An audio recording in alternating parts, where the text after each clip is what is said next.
剑气。不过你未免。 Halo semuanya dimanapun kalian berada, semoga baik-baik saja. Seperti biasa kali ini saya akan melanjutkan alur cerita Donghua yang sebelumnya, yaitu Zhu Tianyi atau Return of Gods. Dan jika kalian suka bisa bantu dengan mensupport, like, and subscribe. Komen kalau kalian mau request film, silahkan cek di deskripsi jika kalian ingin menonton part sebelumnya. Sebelum dimulai, mari duduk dan dengarkan dengan seksama, sebat rokoknya, film pun dimulai. 有什么问题吗？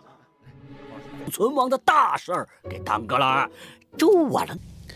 Di episode sebelumnya, Lin Fei datang tepat waktu untuk menolong Tianxing. Setelah itu, Tianxing mengajak Lin Fei pergi dari tempat itu sebab Lin Fei sudah kembali dengan selamat.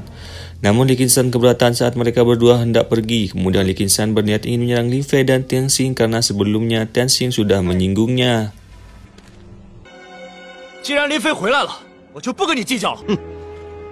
我允许你们走了吗？ 林飞，咱们走。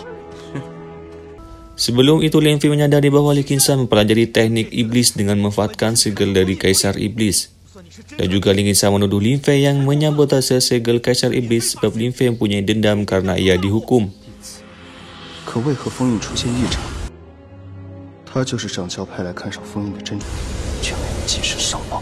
Namun Tianxing membela Lin Fei dan mengatakan kalau apa yang dikatakan Li Qingshan tidak mempunyai dasar dan bukti yang kuat. Lalu Tianxing pun buru-buru pergi untuk memanggil gurunya. Lin Fei, tidak lama kemudian, Lin Fei mengatakan kepada Li Qingshan bahwa ia menggunakan segel Raja Iblis untuk meningkatkan teknik pedang iblis milik Li Qingshan. Sebab itu segel Kaisar Iblis rusak. 你利用妖帝封印修炼天妖剑诀，编出的理由却如此蹩脚，就这呢？是封印松动，所以才想要嫁祸于我。可别。 Mendengar hal itu, Li Qingshan marah dan menyerang Lin Fei.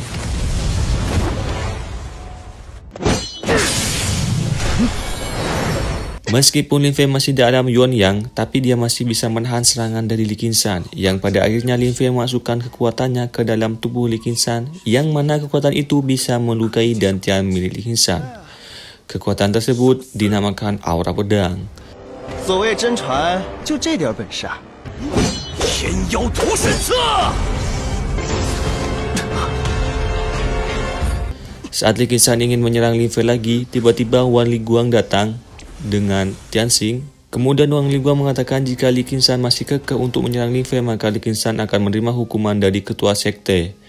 Karena Wan Liguang diperintahkan secara langsung oleh ketua sekte untuk menjemput Lin Fei. Akhirnya Li Qingshan pun pergi.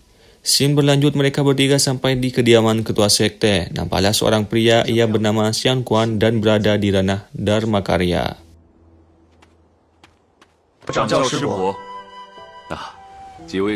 Setelah itu mereka dipersilakan untuk duduk. Lalu Xian Quan sangat berterima kasih kepada Lin Fei berkat Lin Fei yang sadar akan segel Kaisar Iblis telah rusak, yang mana jika Kaisar Iblis keluar maka akan menyebabkan terjadinya bencana. Xian Quan pun langsung to the point, hadiah apa yang akan diminta oleh Lin Fei. Lin Fei hanya tersenyum. Xian Quan mengeluarkan sebuah benda. Benda tersebut bernama emas murni Mor, yang bisa digunakan untuk meningkatkan kekuatan Lin Fei dan juga bisa dibuat untuk menepa sebuah pedang. Setelah itu Lin Fei buru-buru pergi. Sesampainya di rumahnya, Lin Fei langsung menyerap kekuatan emas murni Mor dan Lin Fei pun berhasil menyerapnya. 正好稳固根基，宇文剑气成了。 Di sisi lain, Li Qingshan merasakan aura pedang yang Lin Fei masukkan ke tubuhnya. Li Qingshan merasakan kesakitan saat ia berkultivasi. Sejak saat itu, Li Qingshan benar-benar dendam kepada Lin Fei. Scene lain memperlihatkan Tianxing berada di depan rumah Lin Fei. Ia berniat ingin mengucapkan terima kasih kepada Lin Fei atas bantuannya saat Lin Fei menyelamatkan Tianxing di Gua Xuanbing. Ketika Lin Fei hampir mati akibat serangan iblis ular. Namun dengan karakter Tianxing, ia gengsi dan malu untuk mengatakannya. 人情欠大了，光说声谢谢也不够啊，要不干脆算了。啊，对，哎呀，宋师兄。 Kemudian Lin Fei keluar dari rumahnya, lalu Tianxing memberitahukan kepada Lin Fei bahwa Lin Fei bisa pergi bertemu dengan Paman Wu untuk menempa emas murni Mor dijadikan benih pedang. 吴师叔最近得了一座八方风雨炉，咋样，师弟？ Selesai mengatakannya, Tianxing pun pergi. Setelah kepergian Tianxing, Zongyang datang. Ia mengatakan kalau Lin Fei disuruh menghadap kepada gurunya, yaitu Lu Xianxiao. Sesampainya di sana, Lin Fei menanyakan kenapa Lu Xianxiao mencarinya. Lu Xianxiao memberikan selamat kepada Lin Fei karena Lin Fei berhasil keluar dari gua Xuanbing.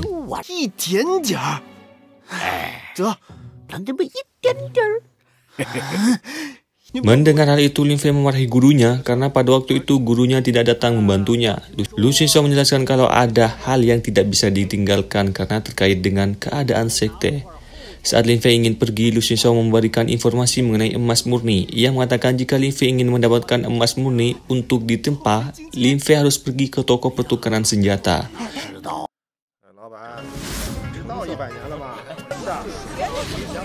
Lin Fei pun langsung pergi menuju tempat pertukaran senjata. Saat Lin Fei masuk ke toko tersebut, ia tidak sengaja bertemu dengan Tianxing.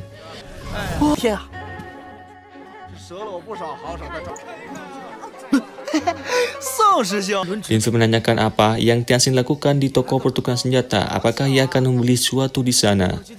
Tianxing menjawab kalau ia sedang bertugas di toko pertukaran senjata. Lalu Tianxing menanyakan maksud kedatangan Lin Fei. Lin Fei membutuhkan emas murni, sebab itu ia datang ke toko pertukaran senjata. Tianxing menanggapi bukankah Lin Fei sudah mempunyai emas murni pemberian dari ketua sekte.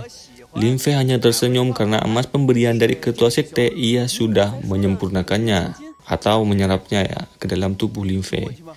Tidak lama kemudian Lin Fei menanyakan kepada penjaga toko apakah emas murni masih ready. Dan penjaga toko pun mengatakan barangnya masih ready kan, tapi sudah dipesan sama orang lain.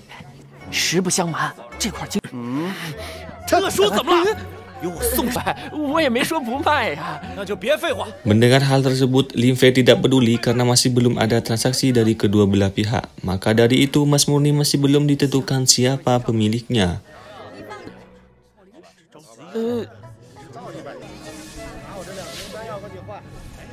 Selesai bernegosiasi, tiba-tiba datanglah Li Chun. Li Chun nampaknya juga membutuhkan emas murni. Kemudian Li Chun kaget saat ia melihat Lin Fei juga berada tepat di sampingnya.